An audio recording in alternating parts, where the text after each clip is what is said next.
Hello class, welcome back बच्चों। तो प्यारे बच्चों, स्टार्ट करते हैं नया लेक्चर। बेटा, एक नया लेक्चर हम स्टार्ट कर रहे हैं जिसमें एक आखिरी टॉपिक हमें करना है बेटा थ्योरी का। 6 न्यूमेरिकल है, चैप्टर खत्म हो जाएगा।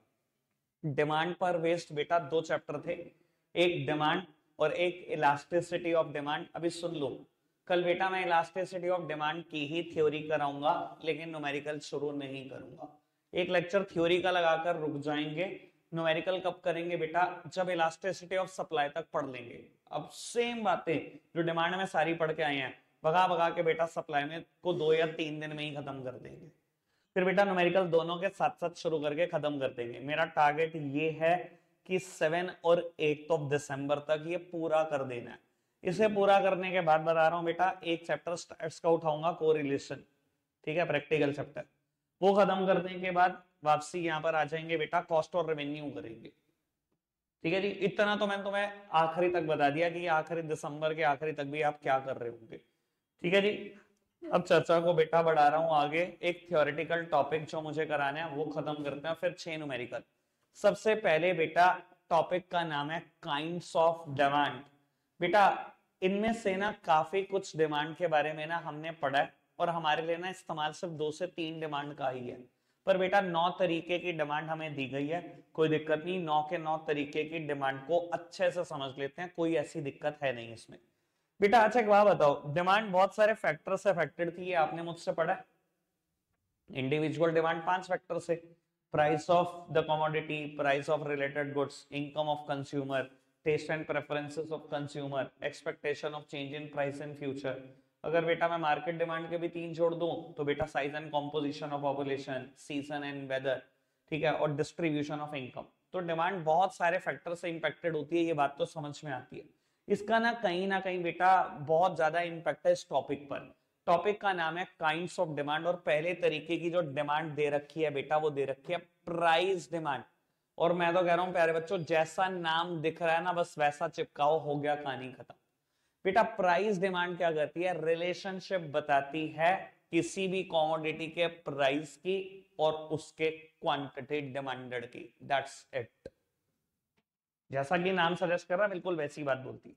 प्राइस डिमांड क्या बताएगी? रिलेशनशिप बताएगी प्राइस और उसके क्वांटिटी डिमांडेड की, keeping other factor as constant.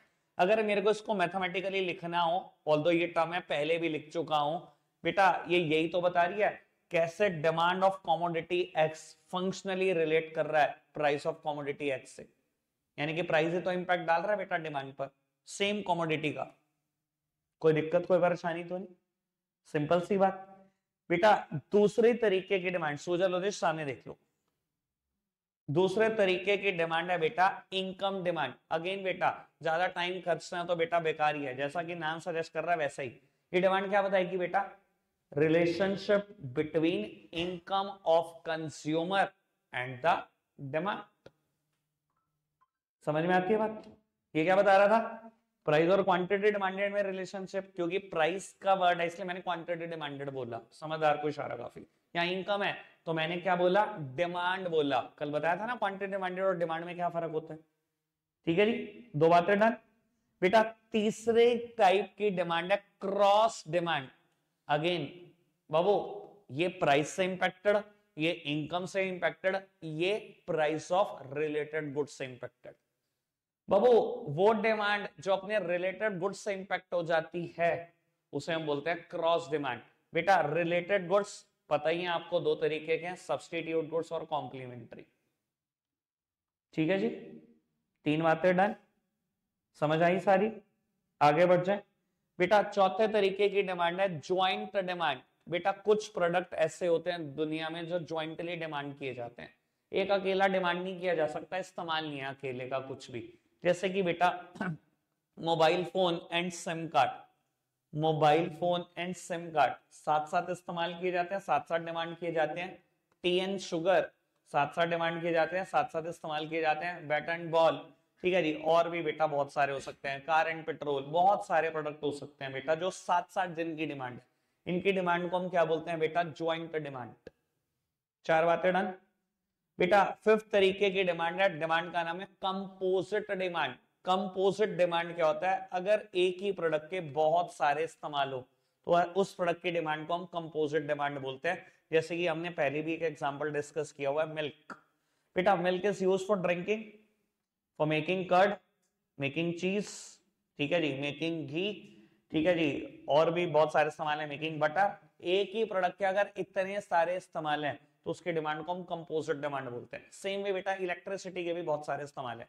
Electricity is used for the house hold consumption, for the industrial consumption, for the commercial consumption. ये जो मैं बिजली इस्तेमाल कर रहा हूँ ये कमर्शियल है, ठीक है ना जी। घरों पे हम क्या करते हैं, रेजिडेंशियल या हाउस होल्ड मीटर का इस्तेमाल कर सकते हैं, ठीक है ना जी। और हाउस होल्ड में भी कोई एक ही इस्तेमाल है, electricity is used by the refrigerator और द वॉशिंग मशीन और ओवन, और पता नहीं कितने और इस्तेमाल है, ठीक है ना जी। तो ऐसे प्रोडक्ट की डिमांड को हम क्या बोलते हैं, कंपोजिट डिमांड।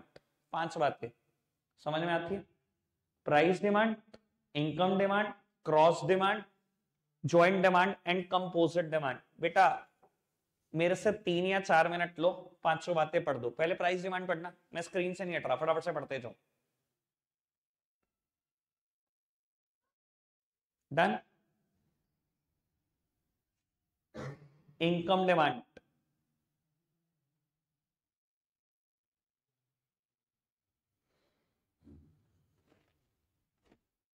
ठीक है। क्रॉस डिमांड,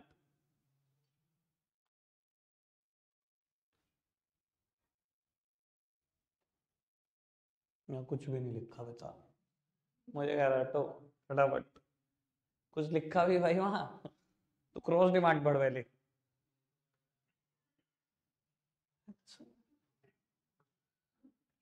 चलो डन है क्या cross demand?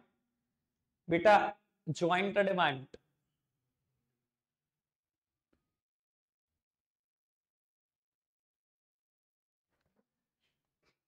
And composite demand,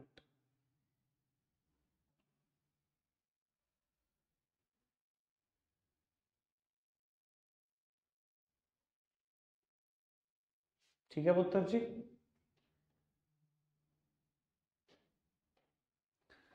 बेटा इसके बाद एक टॉपिक स्टार्ट हो रहा है, डिराइव्ड डिमांड और डायरेक्ट डिमांड। एक्सप्लेन करता हूं फिर पढ़ना, समझ में आएगा। बेटा जैसे कि नाम सजेस्ट कर रहा है, डिराइव्ड डिमांड, बेटा ये कुछ ऐसे प्रोडक्ट की डिमांड है जिनकी डायरेक्ट डिमांड नहीं आती, जो अपनी डिमांड डिराइव करते हैं from the demand of other goods. समझाने के लिए एक एग्जांपल, बेटा एक इंसान ना पैटिस मैन्युफैक्चर करता है, ठीक है जी, उसने एक फैक्ट्री से लगा रखी है, पैटिस मैन्युफैक्चर करता है। बेटा रोज की ना उसके पास ना जो डिमांड है पैटिस की, वो 500 पैटिस है, ठीक है जी, और वो 100 kg कोल रोज खरीदता है, 100 किलो कोल रोज खरीदता है। भट्टी में पहले सुबह ही आग लगा देता है, भट्टी गर्म कर देता है, फिर थोड़ा थोड़ा कोल डालता जाता है और पैटिस सेकता जाता है। ये उसका रोज का रूटीन है, ठीक है जी।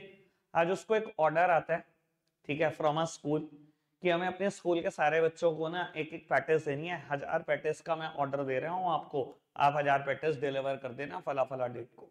वो डेट के दिन उसने क्या किया, बेटा अपनी उसकी नॉर्मल डिमांड 500 पैटिस की है, 1000 डिमांड पैटिस की और आई है उसके पास।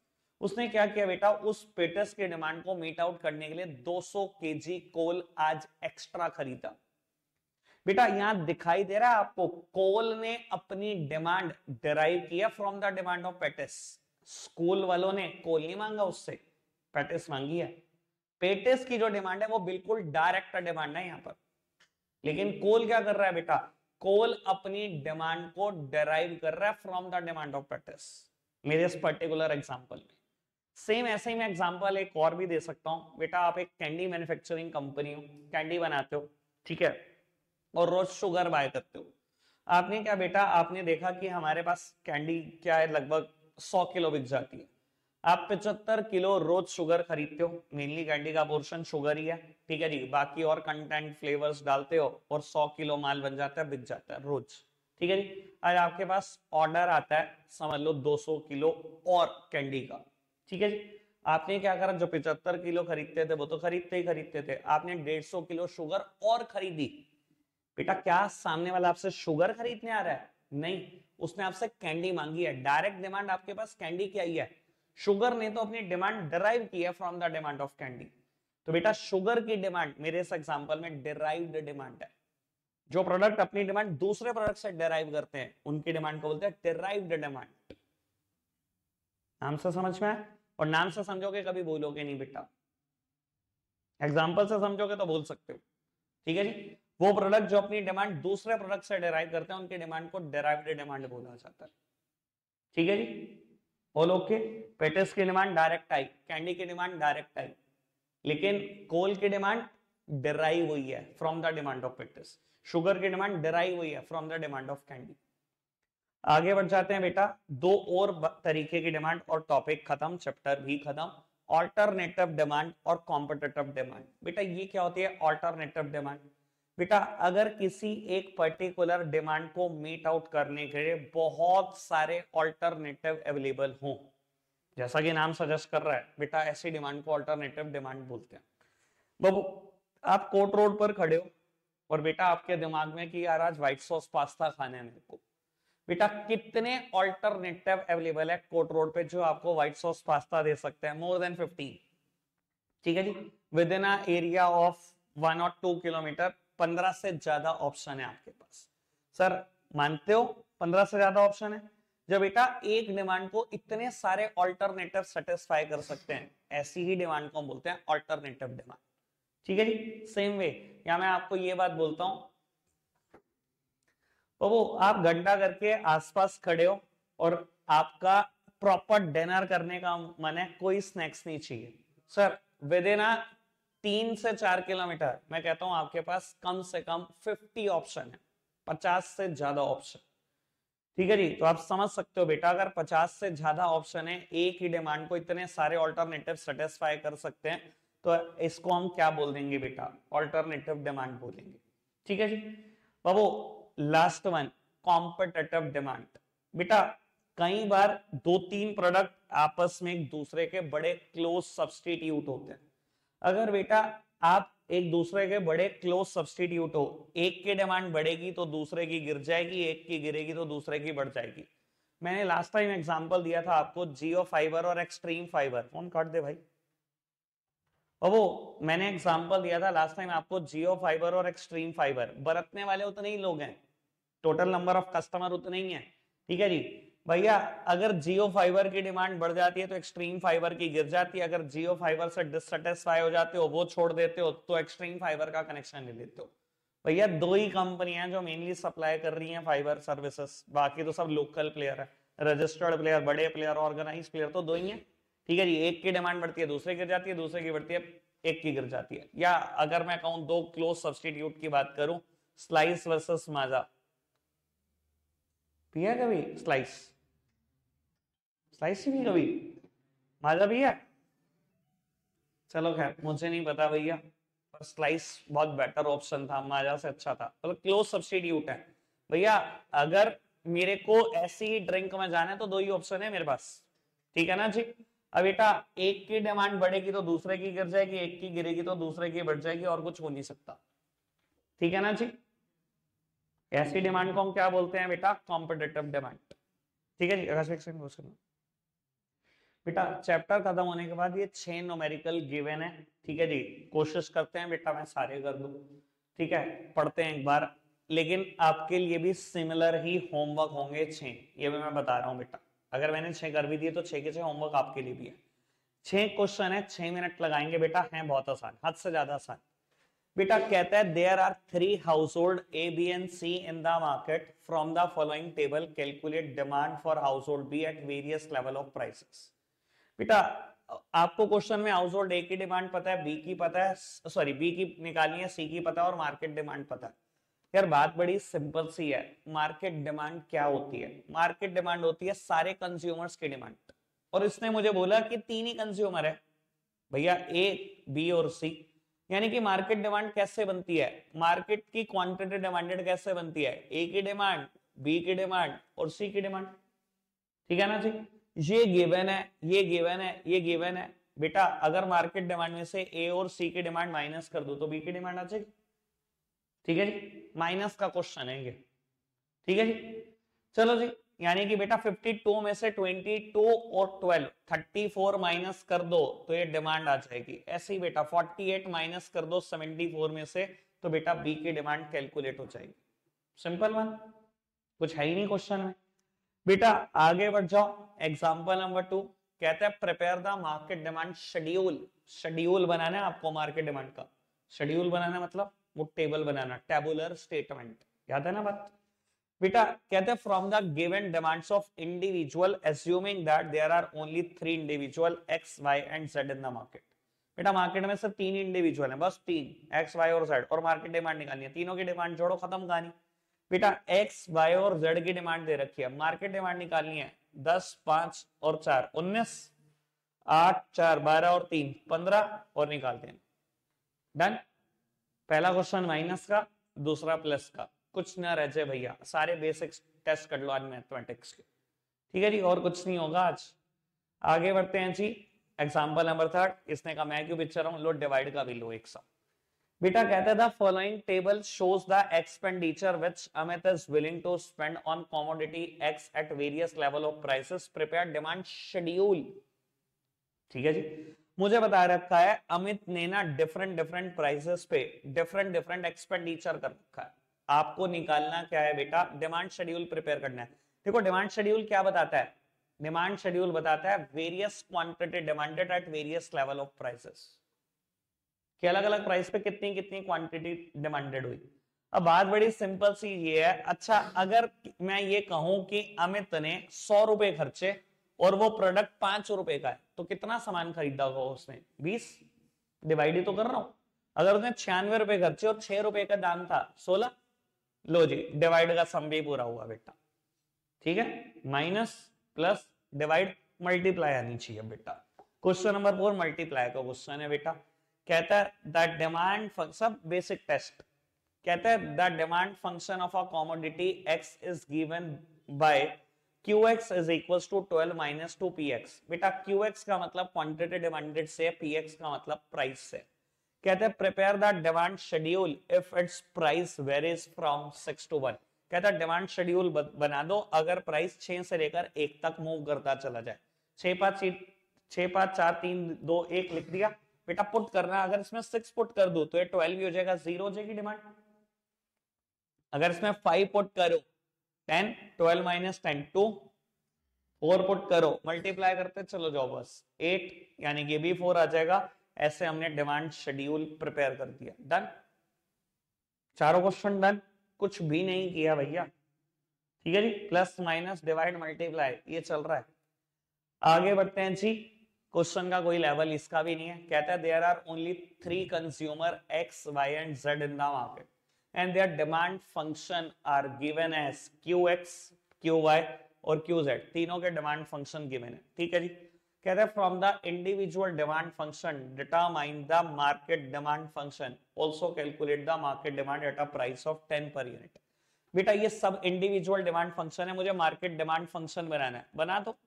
मार्केट डिमांड फंक्शन कैसे बनेगा, तीनों इंडिविजुअल की डिमांड छोड़कर 30 40 और 50 120 minus 2p 3p 4p 9p बन गया मार्केट डिमांड फंक्शन। अब उसने कहा मार्केट डिमांड कितनी होगी अगर प्राइस 10 हो, यहां 10 पुट कर दो 90 हो जाएगा, यानी कि कितनी होगी मार्केट डिमांड 30। डन, क्वेश्चन खत्म।